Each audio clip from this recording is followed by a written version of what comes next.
Bonjour à tous et à toutes. Pour cette rentrée, Révolution Permanente est heureux de vous présenter Marxisme et Stratégie, un podcast disponible sur toutes les plateformes de streaming. Ateliers, séminaires, forums, réunions publiques, toute l'année, Révolution Permanente anime de nombreux débats sur le marxisme et le communisme, la stratégie révolutionnaire, la lutte contre toutes les formes d'oppression et bien d'autres sujets. Nous sommes heureux de vous proposer d'écouter ou de réécouter ces débats sur cette toute nouvelle chaîne. La lutte contre la réforme des retraites a montré à quel point le régime de la Ve République était antidémocratique. Mais que proposer face aux aspirations populaires à plus de démocratie? La Sixième République? Un programme démocratique radical? Ariane Anémoyaniste, porte-parole de Révolution Permanente, répond à cette question dans cet épisode. Un podcast enregistré lors de l'Université d'été 2023 de Révolution Permanente. Bonne écoute. Marxisme et stratégie, le podcast de Révolution Permanente.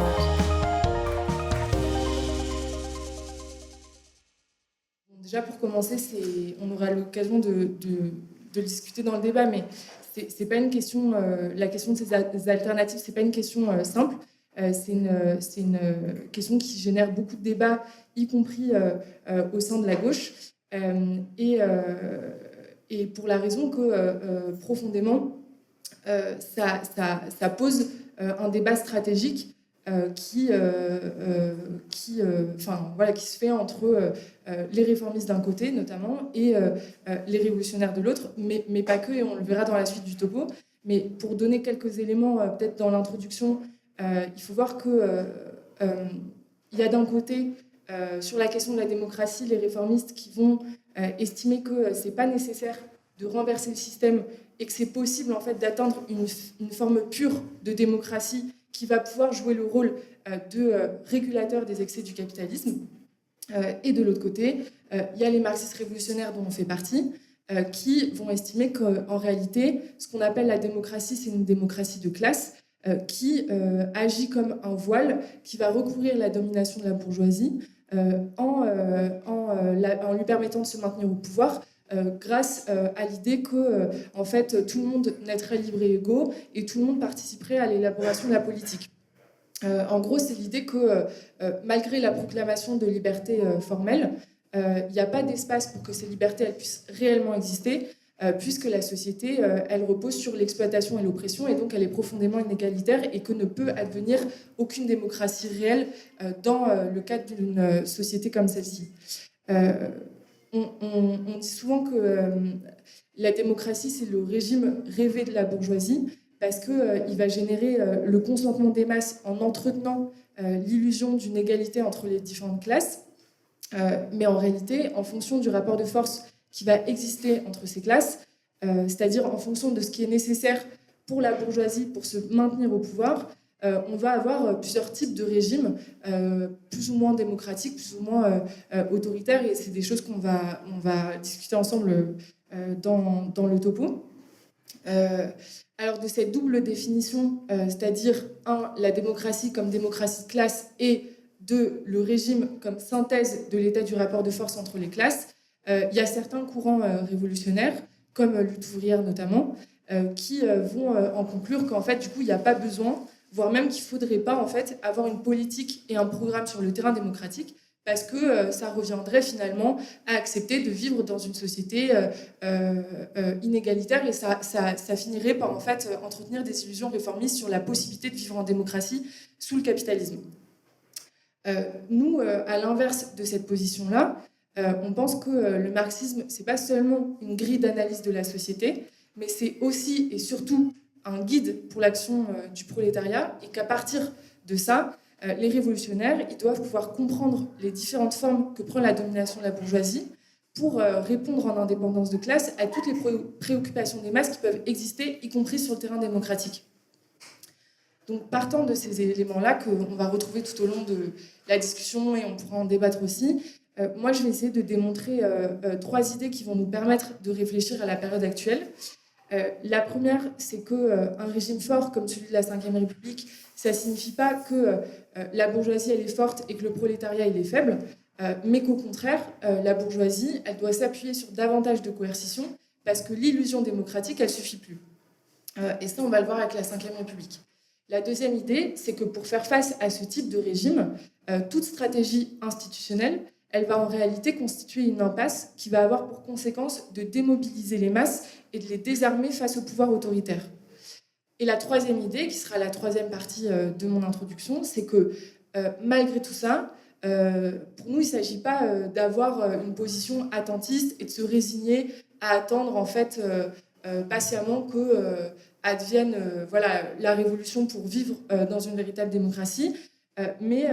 on estime que c'est possible d'exiger par les méthodes de la lutte des classes des garanties démocratiques qui vont être autant d'appui pour la lutte contre le système.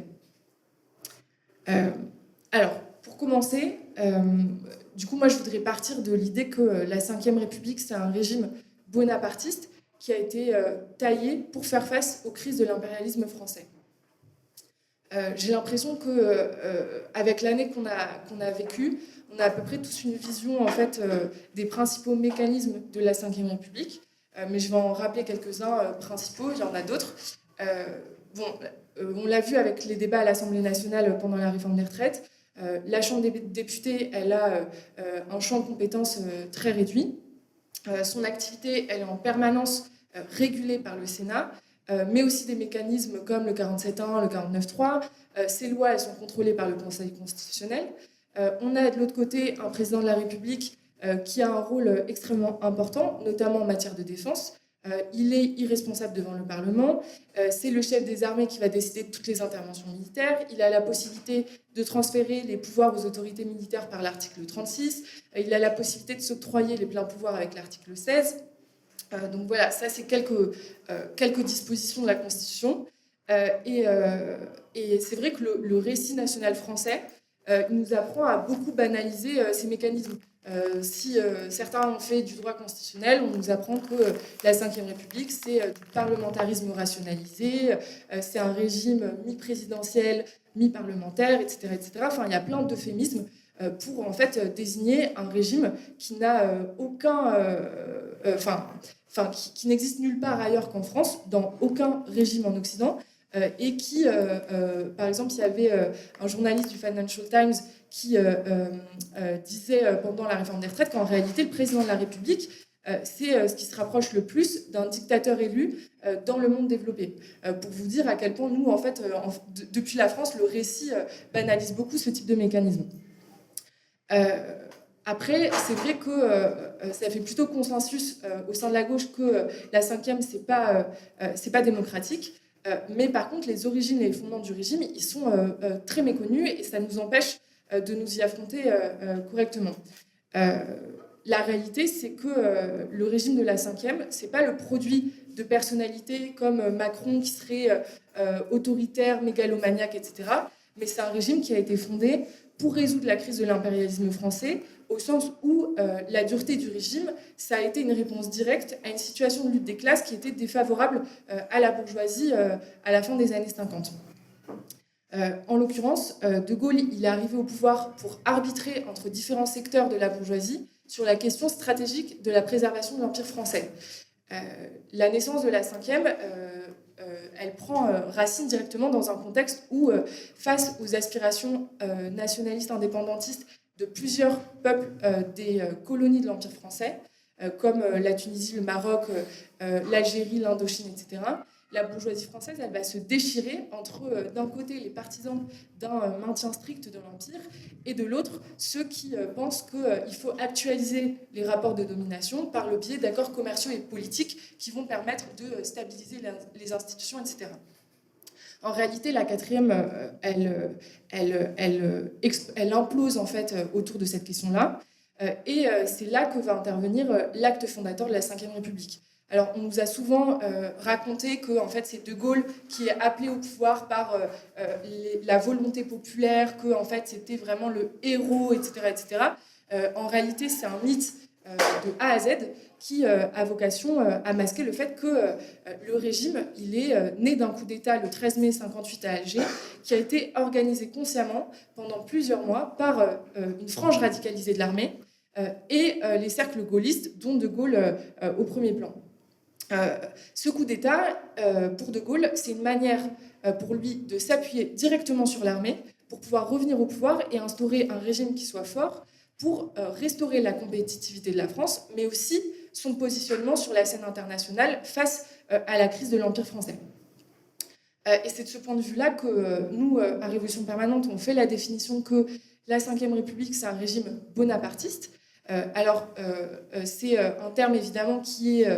hérité des Premier et Second Empires en France, mais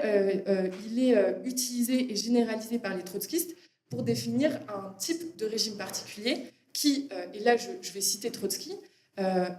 où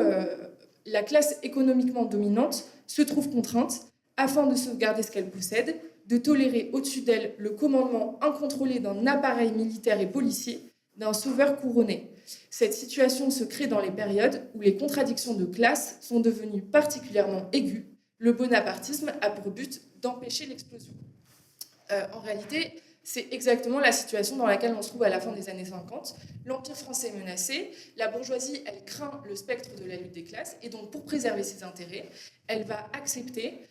l'installation d'un régime où le pouvoir politique et l'armée sont particulièrement imbriqués et où les libertés démocratiques elles sont extrêmement restreintes. Pour illustrer ça, c'est intéressant de regarder précisément la période de 58 à 62 qui va être décisive dans l'avènement de la cinquième telle qu'on la connaît aujourd'hui. C'est le moment où De Gaulle il va se servir de la pression continue de l'armée et des risques de guerre civile pour façonner un régime extrêmement fort que Pierre Mendès France il va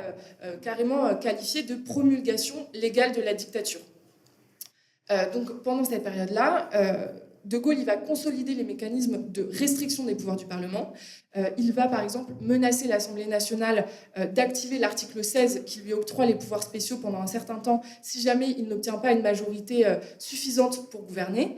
Il va insister pour que son comité rédactionnel de la Constitution rédige l'article 16 de manière à ce que ça soit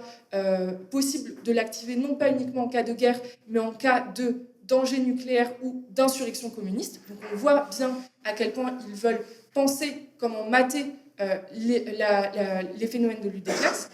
Il va aussi importer les outils de répression expérimentés pendant la guerre d'Algérie sur le sol intérieur en vue précisément de faire face à ces éventuels phénomènes de lutte des classes. Typiquement, toutes les techniques de contrôle des foules qui ont été expérimentées par les généraux en Algérie, notamment à Alger, ils vont être importés sur le sol français, expérimentés notamment à Paris par Maurice Papon, et ça va donner le 17 octobre 61. Et un dernier élément saillant de cette période-là, c'est qu'en 62, De Gaulle il va utiliser l'attentat manqué contre lui pour instaurer l'élection du président de la République au suffrage universel, qui est évidemment un mécanisme directement inspiré de l'Empire, et qui, tout en étant présenté en France comme l'élection la plus démocratique qui soit, est évidemment une anomalie en fait, dans la tradition parlementaire, parce que ça vient légitimer le pouvoir absolu d'un président irresponsable pendant toute la durée de son mandat. Ces éléments-là, c'est ce qu'appelle la constitutionnaliste Charlotte Girard une constitution de guerre civile. Et ça fait écho à la définition que fait Trotsky sur le bonapartisme quand il dit que les régimes bonapartistes, ce sont des régimes de dictature militaro-policière. À partir de là, on peut faire deux définitions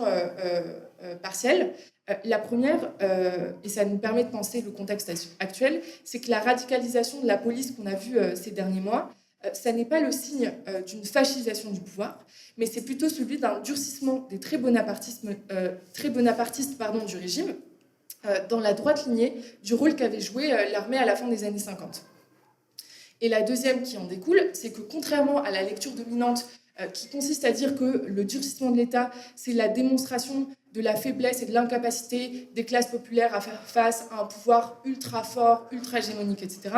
pour nous, c'est le signe du fait que la bourgeoisie, elle ne parvient pas à restaurer en sa faveur le régime autrement que par l'usage de son appareil coercitif. Typiquement, en ce moment, on se trouve face à un durcissement du pouvoir qui est à nouveau une réponse de la bourgeoisie face à une situation de lutte des classes qui la met en profonde difficulté, non seulement sur le territoire national, mais aussi à l'international.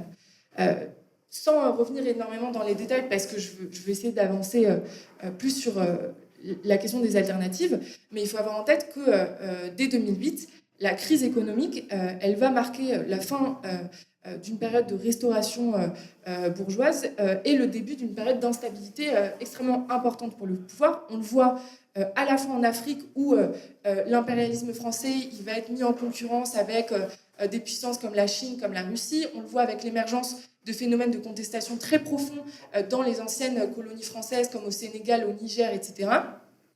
Mais sur le territoire national, c'est ce qu'on connaît le plus. Mais en fait, en réalité, depuis 2016, on assiste à une situation de mobilisation ininterrompue annuelle où la classe ouvrière, elle va jouer un rôle très très important, et en particulier cette année avec la réforme des retraites et les vagues pour les augmentations de salaire, les vagues de grève pour les augmentations de salaire. Face à ces dynamiques, le pouvoir, il va, à partir du mandat de François Hollande, chercher à contrecarrer ces phénomènes en renforçant l'arsenal coercitif et antidémocratique du régime, à la fois en déployant son armée en Afrique, et notamment au Mali, mais aussi en développant un contrôle accru des populations en France, par le biais de l'élargissement des pouvoirs administratifs et de l'exécutif, par l'émergence d'un discours islamophobe qui va justifier la création de lois sécuritaires et racistes, par l'intensification de la répression policière et judiciaire, etc. Évidemment que l'objectif pour la bourgeoisie dans ce cadre-là, c'est de pouvoir s'appuyer sur des dispositifs de coercition beaucoup plus renforcés qui lui permettent de mater la contestation, mais la réalité, c'est que c'est extrêmement à double tranchant. On le voit particulièrement ces derniers mois. Ça a aussi pour conséquence d'accentuer la défiance de la population vis-à-vis des institutions. Ça a pour conséquence de générer un niveau de détestation du régime et de Macron très important, comme on l'a vu avec les Gilets jaunes. Et ça crée une contradiction qui est extrêmement profonde pour la bourgeoisie et qui est relativement insoluble. Par exemple, Macron, il a pu incarner pour différents secteurs de la bourgeoisie une sorte de compromis dans une période de lutte des classes approfondie, mais en tuant le PS et l'UMP, il a aussi détruit par là les mécanismes d'alternance et de bipartisme qui étaient une des grandes forces de la stabilité du régime et qui aujourd'hui n'existent plus. Et donc ça fait que le régime il a beaucoup moins de ressources pour faire face à ces crises de confiance de la part de la population. C'est une situation d'instabilité qui est tellement importante que des éditorialistes très conservateurs comme Philippe Fabry qui écrit dans le Figaro Vox vont carrément faire des tribunes pour appeler à l'impérieuse nécessité de réformes radicales pour le régime, je cite, faute de quoi il aura à subir une révolution. Et ça, c'est exactement la même idée que Trotsky il développe quand il parle de bonapartisme. Il dit que lorsque les classes dominantes elles sont contraintes d'opter pour ce type de régime, s'ouvre alors officiellement dans le pays une période pré-révolutionnaire ou pré-fasciste. C'est la dernière période au cours de laquelle l'avant-garde prolétarienne peut prendre son élan pour s'élancer à la conquête du pouvoir. Pourquoi je finis cette partie sur la Ve République sur cette citation ? Parce que ça nous montre que cette situation d'instabilité pour le régime, qu'il essaie de contrecarrer par des mécanismes de coercition antidémocratique, elle implique en réalité énormément de responsabilités pour la gauche et l'extrême gauche dans cette course contre la montre entre, d'un côté, un saut autoritaire et de l'autre, une situation révolutionnaire qui pourrait s'ouvrir dans les prochains mois. De ce point de vue-là, on considère que la perspective de la France insoumise d'instaurer une 6e République, c'est en fait une proposition qui ne va pas permettre de résoudre la question de l'autoritarisme de la 5e, parce que c'est une proposition qui est utopique et qui, en dernière instance, va désarmer les masses face au pouvoir. La France insoumise, ils défendent la 6e République comme une perspective révolutionnaire. C'est le terme qu'ils utilisent pour parler de ce changement de constitution. Pour eux, changer la constitution, ça permettrait de rétablir ce qu'ils appellent un état idéal, un état de droit, qui, en fait, permettrait de réguler le capitalisme en garantissant les libertés politiques et en opérant une meilleure répartition des rôles entre exécutif et législatif. Alors, à quoi ça ressemble ? Parce que c'est vrai que c'est difficile de trouver des exemples de qu'est-ce qu'eux, ils mettraient en place, parce qu'ils insistent beaucoup sur le fait qu'il reviendra à l'Assemblée constituante de déterminer la nature des institutions. Mais quand on regarde un peu certains de leurs articles et certaines interviews, la France insoumise, ils vont s'inspirer en particulier des constitutions d'Amérique du Sud pour essayer de montrer quelle serait la constitution idéale. Ils vont dire que l'état de droit en France, il pourrait s'inspirer par exemple, du pouvoir électoral au Venezuela, qui est une forme de référendum révocatoire des élus. Ils vont parler aussi des dispositions constitutionnelles qui font de la nature un sujet de droit en Bolivie ou en Équateur, pour dire que ça va permettre aussi de résoudre l'urgence climatique. Ils vont aussi défendre la constitutionnalisation d'un certain nombre de droits qui préexistent dans le droit français, donc par exemple la non-marchandisation du corps humain, le droit à la dignité, le droit aux soins palliatifs, l'IVG, etc., qu'il faudrait mettre dans la Constitution, et ça permettrait de leur donner plus de poids. Qu'est-ce qu'on peut tirer comme réflexion à partir de ça ? C'est que cette révolution dont nous parle Jean-Luc Mélenchon, c'est en fait une perspective ultra minimale qui repose sur une conception légaliste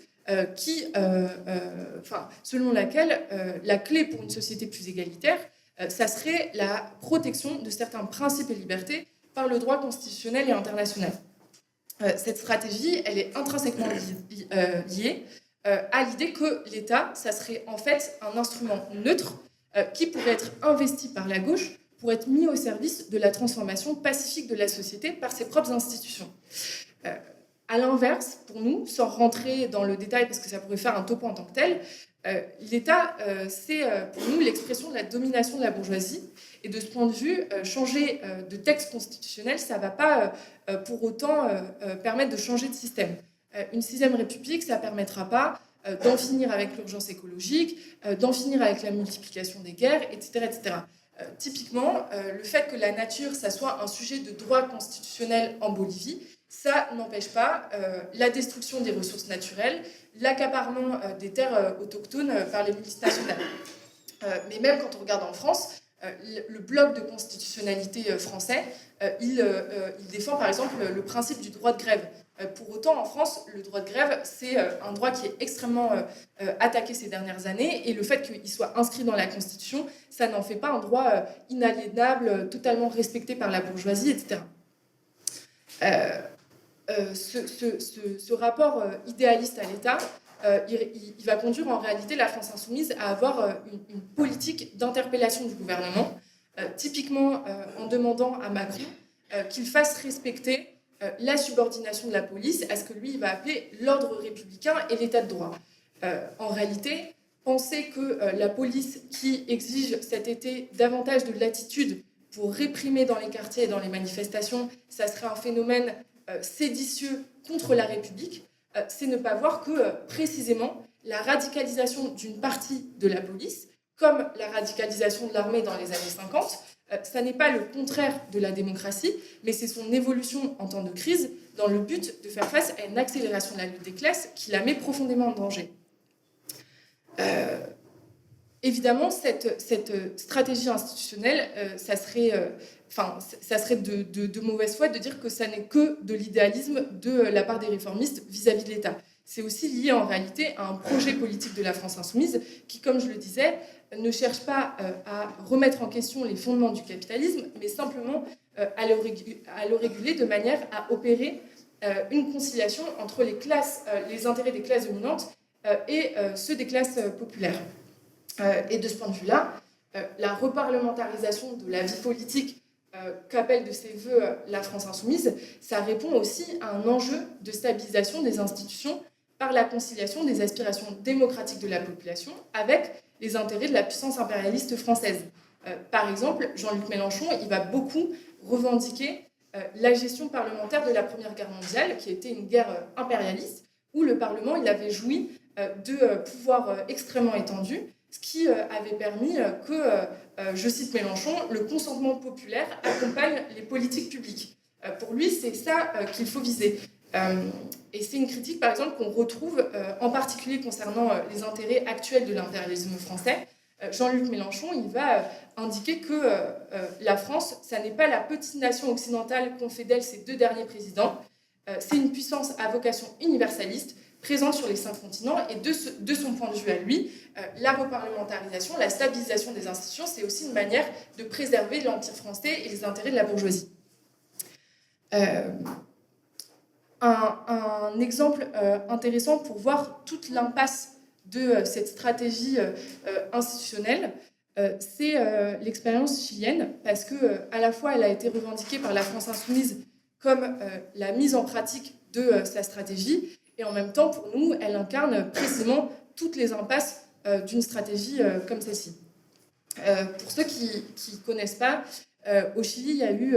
en 2019 un énorme mouvement de contestation qui s'est attaqué aux conditions de vie sous le régime libéral de Piñera et qui a exigé, outre des revendications sociales, l'instauration d'une nouvelle constitution pour remplacer celle qui avait été héritée de la dictature de Pinochet. Le mouvement il a été très profond et il y a eu des phénomènes de grève générale, un rôle très important de la jeunesse et des phénomènes de révolte très profonds. Et dès le départ, Jean-Luc Mélenchon, il a écrit beaucoup d'articles sur son blog pour expliquer que c'était l'exemple à suivre et que ce mouvement qui portait l'aspiration d'un changement de régime, il validait totalement la stratégie de la France insoumise qui repose sur l'idée que le sujet capable de changer la société, ça n'est pas la classe ouvrière comme peuvent le penser les marxistes, mais c'est le peuple comme agrégat de secteurs divers de la population qui, en votant, vont devenir véritablement sujets politiques. C'est ce que Jean-Luc Mélenchon il va appeler l'acte fondateur de la conquête de la souveraineté par le peuple. Cette idée-là, elle est liée évidemment à une conception bourgeoise de la démocratie où le suffrage universel, ça va être le centre de gravité de l'activité politique des masses et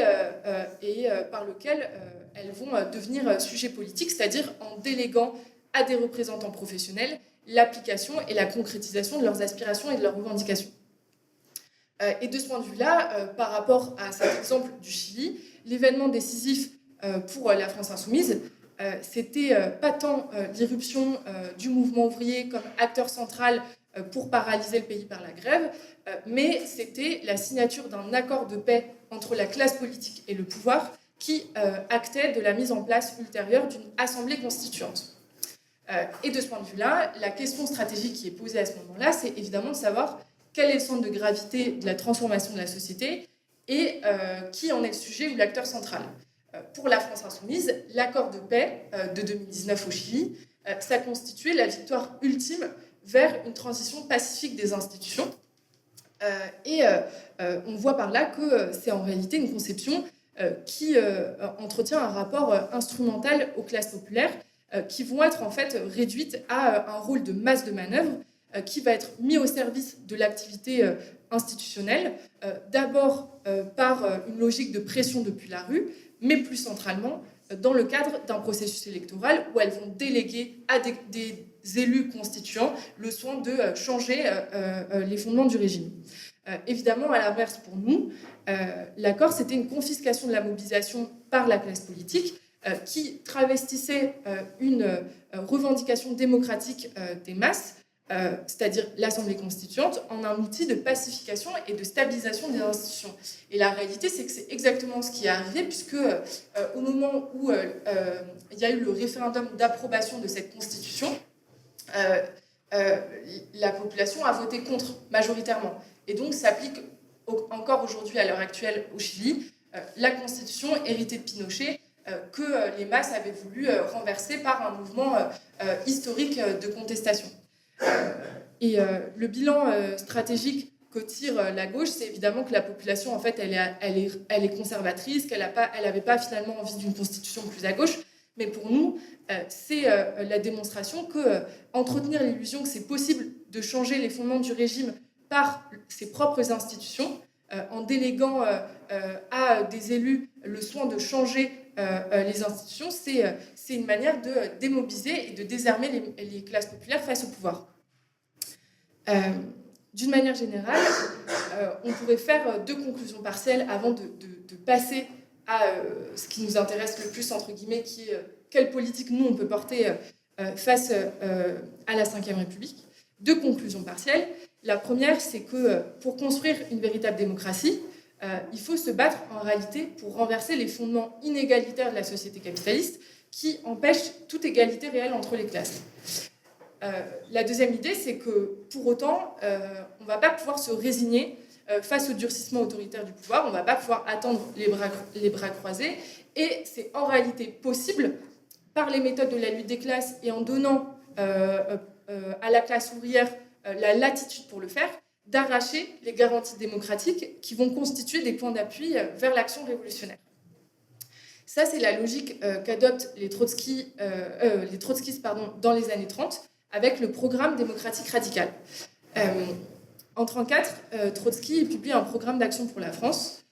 qui a vocation à armer le prolétariat d'une stratégie qui va lui permettre de faire face au durcissement du régime bonapartiste et à la montée du fascisme. C'est un programme transitoire qui part des préoccupations des masses, c'est-à-dire trouver une alternative à l'autoritarisme, pour l'articuler à la perspective révolutionnaire, c'est-à-dire renverser le système pour mettre en place une société débarrassée de l'exploitation et donc véritablement démocratique. Ce programme, il ne s'obtient pas par le biais d'une stratégie institutionnelle, mais il s'arrache par les méthodes de la lutte des classes. Donc la première chose, c'est de se doter d'un plan de bataille qui permette de construire le rapport de force face à un pouvoir qui est radicalisé. Là, en gros, l'idée, tout simplement, c'est d'appliquer la stratégie révolutionnaire qui part du constat qu'on vit dans une société de classe aux intérêts antagoniques pour tirer la conclusion que tout s'arrache par le rapport de force.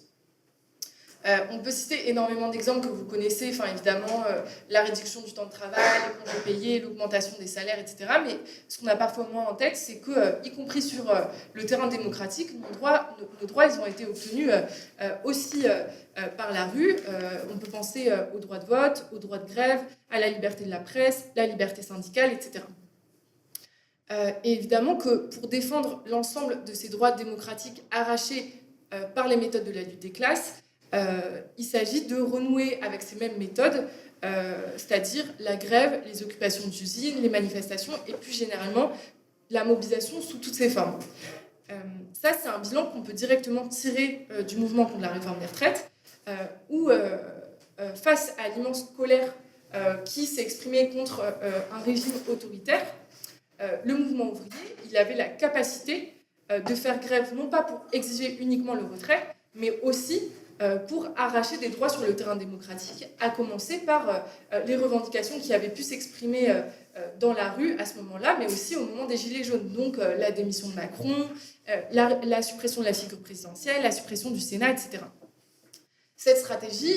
elle est à l'opposé de la stratégie qu'a défendue la NUPES de concert avec les directions syndicales, puisque elles ont circonscrit le rôle du mouvement ouvrier à un rôle de pression pour obtenir des négociations sur le retrait de la réforme, et elles l'ont tenu totalement à l'écart du terrain démocratique au profit d'une stratégie institutionnelle qui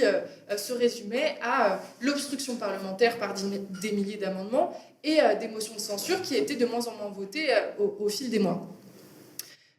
Donc vous l'aurez compris, le programme démocratique radical, il va s'opposer frontalement à cette stratégie au contraire, l'auto-activité des masses et leur capacité à se mobiliser sur le terrain politique, c'est ce qui va permettre d'imposer à la bourgeoisie des garanties démocratiques. Mais le terrain démocratique, la lutte pour des garanties démocratiques, ça ne se résume pas à une lutte purement défensive. C'est-à-dire que pour nous, la logique, ça n'est pas d'exiger uniquement un retour à la normale et l'application pure et simple des dispositions de la Ve République, mais il s'agit de pousser le plus loin possible les limites de la démocratie bourgeoise. En gros, c'est l'idée que la défense, ce n'est pas une défense purement passive, mais c'est une défense active, où il ne s'agit pas uniquement d'utiliser un bouclier pour se protéger des attaques du pouvoir, c'est-à-dire réagir quand il y a un 49.3 ou réagir quand le Conseil constitutionnel ne va pas dans notre sens, mais il s'agit d'utiliser, selon la formule de Clausewitz, un bouclier formé de coups habilement donnés qui vont permettre de déstabiliser l'adversaire, de le mettre en contradiction et de le pousser dans ses retranchements. C'est la logique avec laquelle Trotsky va aborder la question du programme démocratique radical quand, en 1934, après les manifestations des ligues fascistes et le durcissement du pouvoir, il ne s'agit pas pour les ouvriers d'exiger uniquement la démission du gouvernement bonapartiste français, mais il s'agit de se défendre en allant chercher bien plus que l'exercice normal de la Troisième République, qui est en réalité un régime profondément réactionnaire, qui est né de l'écrasement de la Commune de Paris. Et donc, à partir de là, le programme démocratique radical, il va s'inspirer des institutions de la Convention de 1793, dans le sens où c'est ce que la démocratie bourgeoise, elle peut faire de mieux, entre guillemets. C'est un régime qui va le plus loin dans la logique de représentativité et de proclamation des libertés démocratiques. Dans ce sens-là, c'est un programme qui exige, entre autres, par exemple, que soit instaurée une assemblée unique, qui ne soit pas sous le contrôle d'une chambre haute comme le Sénat, qui a pour tâche de légiférer, mais aussi d'exécuter les décisions qu'elle a votées, ce qui va pouvoir donner toute latitude, mais aussi toute responsabilité à des représentants qui, eux, sont aussi révocables et mandatés par des assemblées locales composées de tous les électeurs. Ça, c'est quelques éléments de la Convention de 1793 qui peuvent nous inspirer aujourd'hui et qui inspiraient les trotskistes dans les années 30. Il faut voir que, évidemment, ces revendications, elles ne remettent pas en question la nature bourgeoise du régime, qui est incarnée par l'atomisation de la classe ouvrière dans un corps électoral qui ne va pas avoir tout contrôle sur les élus. Mais en revanche, ce programme, il va exiger bien davantage que ce que la bourgeoisie elle est en mesure d'octroyer aux masses. Parce que par rapport à tout ça, la réalité, c'est que les régimes, ils ne se valent pas. C'est-à-dire que tous les régimes bourgeois ne se valent pas. Les attaques de Macron contre les soulèvements de la terre, le renforcement des pouvoirs de police, les restrictions du droit de manifester ou du droit de faire grève, c'est autant d'attaques qui vont toucher en premier lieu les organisations de notre camp et notre capacité à repasser à l'offensive contre les classes dominantes et à faire valoir nos droits face à un pouvoir radicalisé. La réalité, c'est que les régimes plus autoritaires, ils vont aussi avoir tendance non pas à accélérer la prise de conscience des masses sur la nature de l'État bourgeois, mais à renforcer les illusions qu'elles peuvent avoir dans l'idée qu'elles se font de la démocratie bourgeoise. C'est exactement ce qui se passe dans les années 30. Et Trotsky va polémiquer durement contre le Parti communiste de l'époque qui refuse de porter une politique démocratique avec la SFIO face à la montée du fascisme. Il va insister sur la nécessité de porter un tel programme démocratique en alliance avec la gauche socialiste, en disant que la réalité, c'est que le régime fasciste, il va conserver tous les préjugés démocratiques, il va les ressusciter de nouveau, il va implanter dans la jeunesse tout un tas de préjugés sur la démocratie bourgeoise et que c'est précisément ça qu'essayent d'éviter les révolutionnaires, parce qu'en fait, nous, notre objectif, c'est de détricoter les illusions que se font les classes populaires sur la réalité de la démocratie bourgeoise. Et c'est à partir de là que nous, on n'est pas d'accord avec Lutte ouvrière, je le mentionnais en introduction, qui, eux, ils vont refuser totalement de traiter des questions démocratiques en mettant sur le même plan le régime de 1793 et le régime de la 5e, sous prétexte que c'est deux régimes qui sont l'expression de la domination de la bourgeoisie. Pour nous, déserter le combat légitime contre l'autoritarisme, c'est pousser les masses dans les bras des réformistes qui vont apparaître comme les seuls à prendre cette question au sérieux. Et deuxièmement, c'est une position qui est profondément attentiste et relativiste, parce que quand bien même aucun type de démocratie bourgeoise il va permettre l'égalité fondamentale entre les individus, il y a certains régimes qui vont octroyer davantage de latitude au développement des organes du mouvement ouvrier et donc qui vont octroyer davantage de marge de manœuvre au développement de l'action révolutionnaire. Et c'est là que le programme démocratique radical, on voit qu'il a une vocation à préparer l'offensive révolutionnaire contre la bourgeoisie. Et c'est en ça que c'est un programme profondément révolutionnaire qui n'a rien à voir avec celui de la France insoumise. Pour nous, il ne s'agit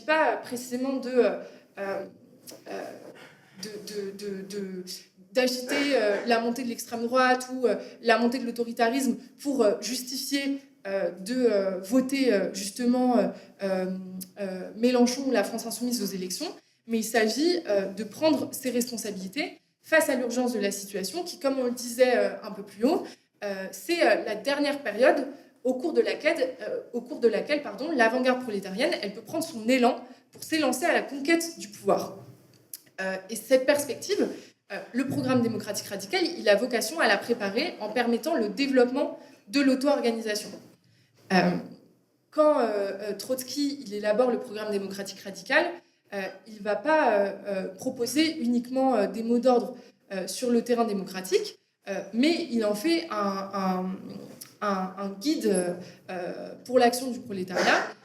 et du coup, il articule la lutte sur le terrain démocratique à la mise en place de comités d'auto-organisation qu'il appelle des comités d'action qui vont être la représentation révolutionnaire des masses en lutte, qui ont pour tâche d'unifier la lutte défensive des masses en France et de leur donner la conscience de leur propre force pour l'offensive à venir.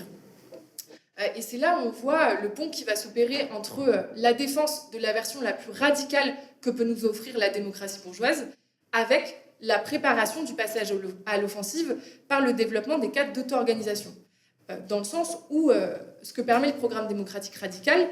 c'est non pas uniquement de se confronter à la dureté du pouvoir, mais c'est que ça permet aux classes populaires de faire l'expérience dans leur chair de la différence de nature, la différence qualitative qui va exister entre, d'un côté, la démocratie bourgeoise, qui, aussi avancée soit-elle, ne va jamais leur offrir autre chose qu'un contrôle extrêmement partiel sur les décisions, et de l'autre, les cadres d'auto-organisation qui vont être autant d'embryons de démocratie ouvrière au sein de l'État bourgeois, c'est-à-dire autant d'aperçus d'un autre type de démocratie où la population elle va s'organiser sur son lieu de travail, sur son lieu de vie, sur son lieu d'études, elle va délibérer et appliquer les décisions votées, elle va élire des délégués révocables et mandatés et elle va réorganiser des pans de la production et de la société en fonction de ce qui lui semble le plus à même de répondre aux besoins de la majorité. C'est important non seulement pour faire face au régime autoritaire, mais c'est du coup important aussi pour penser la question de la révolution au sens stricto sensu, dans le sens où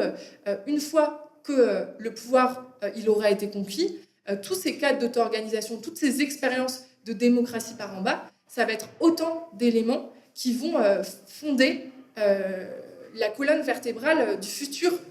État ouvrier, de la future démocratie ouvrière. Et c'est ça qui permet, et je finis sur ça, c'est ça qui permet de voir que le programme démocratique radical, il a une vocation profondément transitoire, éphémère par nature, vers la perspective de la destruction de l'État.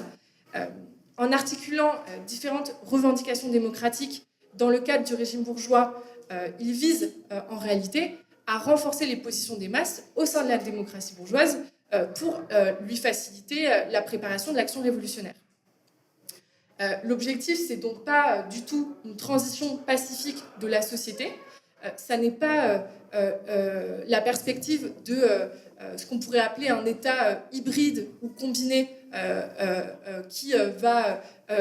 combiner précisément des éléments de démocratie ouvrière par en bas comme les comités d'usine avec des éléments de démocratie bourgeoise par en haut comme l'Assemblée unique ou l'Assemblée constituante. Mais c'est uniquement la préparation des préconditions de l'épreuve de force, c'est-à-dire les préconditions de l'affrontement à l'État qui reste inévitable, peu importe les acquis qui auront été arrachés en son sein.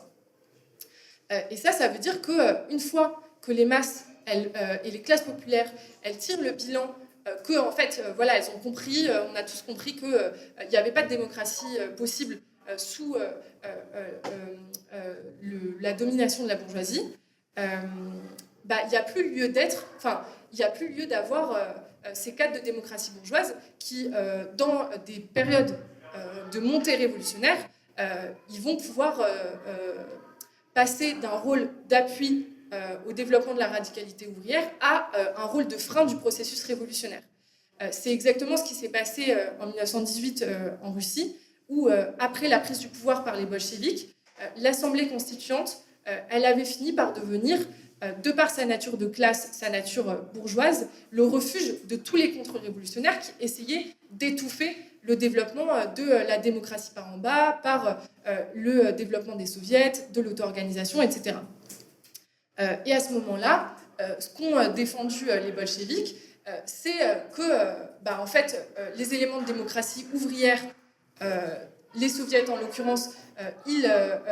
réunissaient la majorité de la population, et donc il n'y avait plus lieu de maintenir une assemblée constituante qui était fondée sur les principes de la démocratie bourgeoise, où en fait les masses, elles n'ont pas tout le contrôle sur les décisions, etc. etc. Donc c'est là où, pour conclure, on voit que le programme démocratique radical, c'est un programme que les révolutionnaires ils vont agiter quand ils estiment que ça répond aux préoccupations actuelles et au niveau de conscience des classes populaires, c'est-à-dire la volonté de vivre dans un monde, dans une démocratie qui soit meilleure que celle de la Ve République. C'est pas un objectif en soi, mais c'est un outil qui est lié à la tension qu'ont les marxistes d'être en capacité de répondre à chaque interrogation qui va se poser dans la réalité, sans jamais laisser cet espace aux réformistes qui vont, eux, renforcer toutes les illusions des classes populaires dans la démocratie bourgeoise. C'est donc un programme qui est ni réformiste, parce que son centre de gravité, sa stratégie, c'est la lutte des classes et le rôle de la classe ouvrière, mais c'est pas non plus un programme attentiste, dans le sens où ça va être à chaque fois une réponse à la situation actuelle. On peut s'inspirer de la Convention de 1793, mais ça doit toujours dialoguer avec les revendications qui émergent dans les mobilisations. La démission de Macron, abat la figure présidentielle, etc. etc. L'idée, c'est de partir de ces revendications-là pour rompre avec toutes les illusions qui peuvent exister dans l'État bourgeois. Mais évidemment, et ça sera ma dernière phrase, ça ne dépend pas uniquement de la volonté abstraite des masses. Évidemment que la réalisation d'un tel programme, c'est intimement corrélé au développement d'une organisation révolutionnaire qui soit capable de porter ce programme comme une alternative au régime de la Ve République, mais aussi une alternative à toutes les illusions qui peuvent se nicher dans la stratégie institutionnelle des réformistes et dans l'idée d'une Sixième République qui pourrait soigner tous les maux démocratiques de la population. Cette idée de la nécessité d'un programme, d'un parti révolutionnaire pour porter ce programme-là, il est extrêmement important, dans le sens où, dans des situations d'instabilité de la bourgeoisie, de lutte des classes approfondie, on le voit soit la dynamique, elle va vers une situation pré-fasciste, soit la dynamique, elle va vers une situation pré-révolutionnaire. Et ça, c'est la responsabilité de l'extrême gauche. Et c'est en ça qu'on critique énormément la position de lutte ouvrière, parce que pour nous, et je finis, parce que de toute façon, je l'ai déjà cité tellement, donc une fois de plus, ça n'aura pas de différence. Parce que Trotsky dit une phrase qui me semble très importante. Il dit que le devoir d'un parti révolutionnaire, c'est de prévoir l'inéluctabilité de la transformation de la politique en conflit armé déclaré et de toutes ses forces de se préparer pour ce moment comme s'y préparent les classes dominantes. Et les classes dominantes, on voit qu'elles s'y préparent avec le durcissement du régime, et nous, il faut qu'on s'y prépare avec un programme qui soit capable d'articuler les revendications démocratiques avec la nécessité de l'action révolutionnaire.